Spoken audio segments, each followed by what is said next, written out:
If you want to add languages to dictation on iPhone 17, first of all we need to go to settings.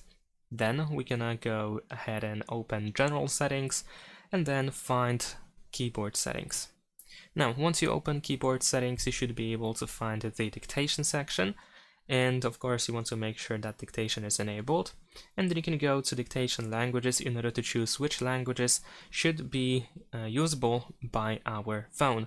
And in order to actually add more languages over here, more dictation languages, we need to go back, scroll up and open keyboards, and we need to add languages to our keyboard. So we're gonna press add new keyboard, and let's say I'm gonna choose Arabic.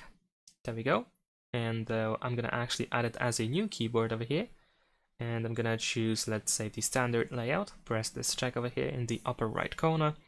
And now we're gonna go back to dictation languages setting. And now as you can see, Arabic is indeed included. And that's pretty much it. Thanks for watching, leave a like and subscribe.